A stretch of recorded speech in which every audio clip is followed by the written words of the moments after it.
जो तुम्हारे बस में नहीं उसे बदलने में वक्त जाया ना करो। जो तुम्हारे बस में नहीं उसे बदलने में वक्त जाया ना करो। जिस जगह कदर ना हो तुम्हारी वहां तुम जाया ना करो। नमस्कार, सलाम, सत श्री अकाल। मैं हूं शालिका ठाकुर लेकर हाजिर आपके लिए हमारा ये खास कार्यक्रम जिसका नाम है क्या चल रहा है भारत। तो बात करेंगे हम आज की हिस्ट्री की, टॉप 7 न्यूज की और आज के अहम ज्ञान की। क्या कुछ खास है आज के इस कार्यक्रम में, वो आपको धीरे धीरे करके मैं बताने जा रही हूँ। लेकिन कल आपसे एक सवाल पूछा गया था और उस सवाल का सही जवाब सबसे पहले हमें किसने दिया है वो आपको बताती हूँ।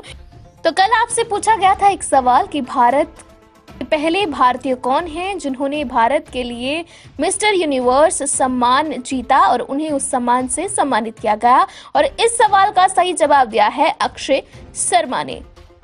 तो सही जवाब है चित्रेश नटसन। और इसी के साथ जो कल सही जवाब सबसे पहले नहीं दे पाए हैं उनके लिए आज फिर से एक मौका है। आज भी आपसे एक सवाल पूछा जाएगा और अगर आपके पास है जवाब तो आप सबसे पहले कमेंट कर अपना जो है वो जवाब हमें दे सकते हैं। तो आज का सवाल है कि भारत का सबसे लंबा राष्ट्रीय मार्ग कौन सा है। तो है आपके पास जवाब, तो जल्दी से हो जाइए तैयार और कीजिए कमेंट और बताइए हमें। मैं बढ़ूंगी कार्यक्रम में आगे की और तब तक के लिए आपको बताऊंगी आज की हिस्ट्री। क्या कुछ खास घटनाएं आज के दिन हिस्ट्री में घटी थी। देश के मशहूर वैज्ञानिक जगदीश चंद्र बोस का निधन आज के दिन 1937 में हुआ था। आज के दिन 1984 में लंदन के व्यस्ततम ऑक्सफोर्ड सर्कस स्टेशन पर आग लगने से करीब 1000 लोग उस आगजनी की घटना में फंस गए थे। 2002 में नाइजीरिया में होने वाली विश्व सुंदरी प्रतियोगिता को लंदन ले जाने का फैसला लिया गया था। आज के दिन 2009 में फिलीपींस में मासूम बेगुनाह 32 मीडिया कर्मियों को मौत के घाट उतार दिया गया था। तो ये थी इतिहास की कुछ घटनाएं। अब बात करेंगे आज की टॉप 7 न्यूज के बारे में। क्या कुछ चल रहा है देश दुनिया में वो आपको बताएंगे। तो कोरोना वैक्सीन का सबको है इंतजार और ऑक्सफोर्ड का जो टीका है कोरोना वैक्सीन का वो जनवरी के अंत तक मिलने की उसकी संभावना है और पीएम मोदी कल उसके वितरण को लेकर बैठक करेंगे। देश में कोरोना की लहर जो है वो लगातार बढ़ रही है। जनवरी के अंत या फरवरी की शुरुआत में देश को ऑक्सफोर्ड एस्ट्राजेनेका वैक्सीन का पहला लॉट मिल सकता है। भारत में 4 दवा कंपनियां अपने टीके के क्लिनिकल ट्रायल के दूसरे चरण और तीसरे चरण में हैं। वहीं टीके की खेप मिलने व टीकाकरण शुरू करने को लेकर पीएम नरेंद्र मोदी अलग अलग राज्यों के मुख्यमंत्रियों के साथ मिलकर इस पर चर्चा करेंगे और ये वैक्सीन किस तरह से वितरित की जाएगी, जब इसका स्टॉक भारत में आता है तो कैसे कैसे ये लोगों के बीच पहुंचाई जाएगी, उस पर इस मीटिंग में चर्चा होगी।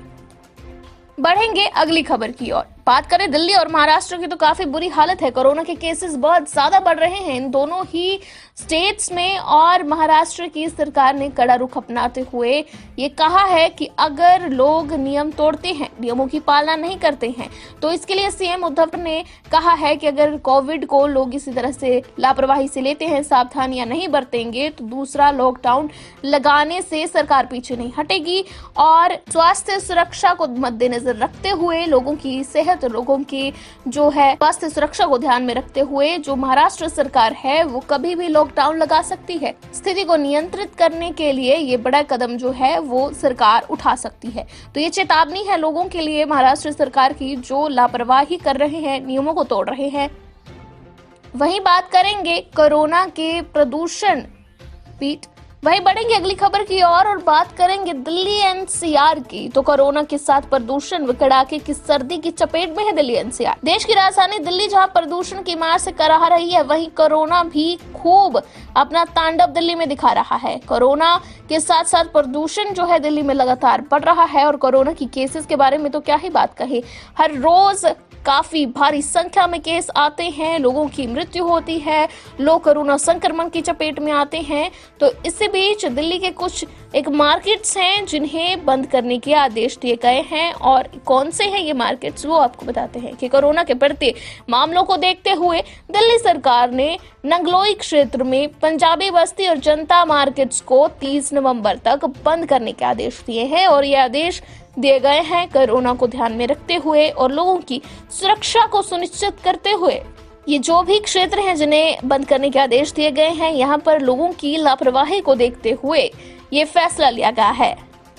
बढ़ेंगे अगली खबर की और बात करेंगे हिमाचल प्रदेश की। हिमाचल प्रदेश में भी लगातार कोरोना के केसेस का जो आंकड़ा है वो बढ़ता जा रहा है। मृत्यु का जो आंकड़ा है उसमें बढ़ोतरी हो रही है। तो आज होने वाली है कैबिनेट बैठक। सीएम जयराम ठाकुर की अध्यक्षता में हिमाचल की कैबिनेट बैठक शुरू हो गई है। प्रदेश सचिवालय में कुछ देर पहले शुरू हुई कैबिनेट में सभी मंत्री मौजूद हैं। आज इस बैठक में कोरोना के बढ़ते कहर के बीच कई अहम निर्णय लिए जा सकते हैं, जिनमें प्रदेश की सीमाएं सील करने व शिक्षण संस्थानों को खोलने या बंद रखने संबंधी प्रमुख फैसले लिए जा सकते हैं। रविवार को सीएम जयराम ठाकुर ने मंडी में कोरोना को लेकर सख्ती के संकेत दिए थे। तो देखते हैं आज कैबिनेट में क्या कुछ फैसले हिमाचल प्रदेश की सरकार लेगी। लेकिन एक तरफ हिमाचल सरकार बात करती है पाबंदियों की, सख्ती की, और दूसरी तरफ जब हम मुड़कर देखते हैं तो हिमाचल सरकार के मंत्री हो या सीएम हो, जनसभाएं करने से पीछे नहीं हट रहे हैं, पब्लिक गैदरिंग में भीड़ जुटाने से भी पीछे नहीं हट रहे हैं, और फिर दूसरी तरफ लोगों को हिदायतें दी जा रही हैं, लेकिन जनसभाएं कंटिन्यूसली करी जा रही हैं। और क्या ये कोरोना के बढ़ने का कारण नहीं है? सिर्फ शादियों समारोहों को जहां पर लोग एकत्रित हो रहे हैं उनको कोरोना के मामले बढ़ने का कारण बता रही है हिमाचल सरकार, लेकिन जो सरकार के मंत्रियों और सीएम द्वारा खुद जनसभाएं आयोजित की जा रही हैं और उनमें शिरकत की जा रही है, क्या वो कोरोना के मामले बढ़ने की वजह नहीं हो सकती? क्या कुछ कैबिनेट में आज फैसले लिए जाएंगे, इस पर भी हम कड़ी नजर रखेंगे और आप तक हर एक अपडेट पहुंचाएंगे। और अब बढ़ेंगे अगली खबर की ओर। ये भी हिमाचल प्रदेश से संबंधित है। ये खबर मौसम से संबंधित है। क्या कुछ है मौसम के मिजाज? तो हिमाचल प्रदेश में बर्फबारी की शीतलहर तेज हो गई है। लेह मार्ग पर वाहन रोके हैं और येलो अलर्ट जो है वो 25 नवंबर को ही जारी कर दिया गया था। लाहौल स्पीति, किन्नौर, कुल्लू व कांगड़ा की धौलाधार पर्वत श्रृंखला पर बर्फबारी का दौर जारी है। सोलंग नाला व लाहौल के सिस्सू, कॉक्सर, दारचा में बर्फबारी हो रही है। ऊंचाई वाले स्थानों पर रविवार को भी बर्फबारी होने से प्रदेश में शीतलहर जो है वो तेज हो गई। रोहतांग, दर्रे, पांगी, बारालाचा, शिंकुला, जोत, कुंजुम, जोत, छोटा व बड़ा शीघ्री ग्लेशियर, लेडी ऑफ केलांग व नीलकंठ की पहाड़ियों पर बर्फ गिरने का क्रम जारी है। मौसम विभाग ने 25 नवंबर को चंबा, कांगड़ा, कुल्लू, मंडी, शिमला, किन्नौर व लाहौल स्पीति जिलों में भारी बर्फबारी और बारिश का येलो अलर्ट जारी किया है। ये है हिमाचल में मौसम के हाल। और आप जहां पर रहते हैं वहां पर क्या हालचाल है मौसम के, कैसा मौसम है, वो भी कमेंट के जरिए आप हमारे साथ शेयर कीजिए, ताकि हम भी जान सके कि कौन सी जगह पर कैसा मौसम है। अब बात करेंगे हम एंटरटेनमेंट जगत की। तो क्या कुछ चल रहा है वहां पर? इंडियाज बेस्ट डांसर के विनर बन चुके हैं हरियाणा के रहने वाले टाइगर पॉप, और उन्होंने 15 लाख इनाम राशि और प्राइज जो है वो अपने नाम कर लिया। Famous reality show India's best dancer के विनर जंग हरियाणा के रहने वाले अजय सिंह ने जीत ली है। टाइगर पॉप के नाम से मशहूर अजय ने पूरे सीजन में काफी अच्छा प्रदर्शन किया था और अपने डांस स्टाइल से सबको हैरान भी किया था। इस बड़ी जीत के बाद उन्होंने कहा है कि ये पूरा श्रेय जो है वो उनकी मां के साथ शेयर करेंगे। साथ ही उन्होंने कहा, मैं इंडियाज बेस्ट डांसर का प्रतिष्ठित खिताब जीतकर काफी खुश हूँ। मुझे विश्वास नहीं हो रहा और मेरा इंडियाज बेस्ट डांसर जैसे प्लेटफॉर्म पर आना और इस जीतना एक बचपन के सपने जैसा लगता है जैसे कोई बचपन का सपना जो मैंने देखा था वो सच हो गया है। बात करेंगे इसके बाद एंटरटेनमेंट से सीधा रुख हमारा होगा खेल जगत की ओर। क्या कुछ चल रहा है खेल जगत में वो आपको बताएंगे। तो रोहित व ईशांत को अगर टेस्ट खेलना है तो 3-4 दिन में ऑस्ट्रेलिया पहुंचे। ऐसा हम नहीं कह रहे हैं, ऐसा कहा है रवि शास्त्री ने। टीम इंडिया के प्रमुख कोच रवि शास्त्री ने सीनियर खिलाड़ियों रोहित शर्मा और ईशांत शर्मा की ऑस्ट्रेलिया के खिलाफ अगली टेस्ट सीरीज में भाग लेने पर आशंका व्यक्त करते हुए कहा, इसके लिए उन्हें अगले कुछ दिनों में ऑस्ट्रेलिया पहुंचना होगा। रोहित और ईशांत दोनों मांसपेशियों के खिंचाव के कारण राष्ट्रीय क्रिकेट अकादमी में रिहैबिलिटेशन पर है। भारतीय टीम के कोच रवि शास्त्री ने रोहित शर्मा और ईशांत शर्मा को ऑस्ट्रेलिया के खिलाफ टेस्ट सीरीज में भाग लेने पर आशंका जता दी। उनका कहना है कि अगर उन्हें टेस्ट में हिस्सा लेना है तो 3-4 दिन में ऑस्ट्रेलिया पहुंचे। बात करेंगे आज के ज्ञान की। तो आज के ज्ञान में मैं आपके लिए एक खास ज्ञान लेकर आई हूँ कि बात करते हैं हम ओलंपिक्स की। तो ओलंपिक की तो हम बात करते हैं, लेकिन हमें ये भी तो पता होना चाहिए कि भारत में ओलंपिक की शुरुआत हुई कब थी।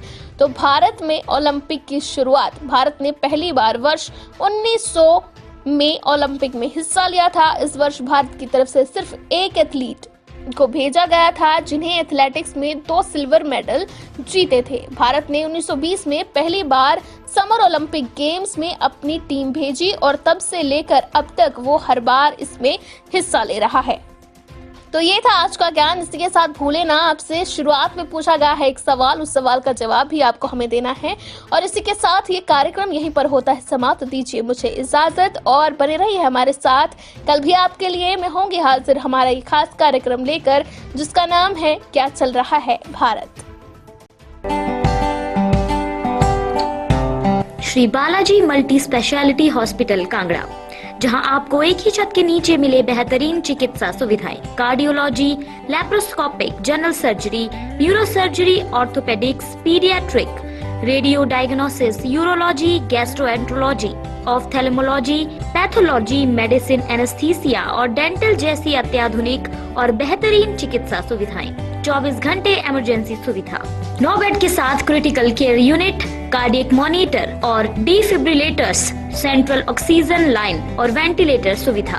हिमाचल प्रदेश के सबसे बड़े निजी स्वास्थ्य सेवा प्रदाताओं में से एक Shri Balaji multi speciality hospital Kangra राष्ट्रीय स्वास्थ्य बीमा योजना के साथ सूचीबद्ध Shri Balaji multi speciality hospital Kangra BPL परिवारों के लिए अस्पताल में कैशलेस भर्ती होने के साथ ही ईसीएच की भी सुविधा। हमारा पता Shri Balaji multi speciality hospital, Balaji Vihar, Ujjain, Kangra. संपर्क करें 9218411108 पर। Shri Balaji multi speciality hospital Kangra.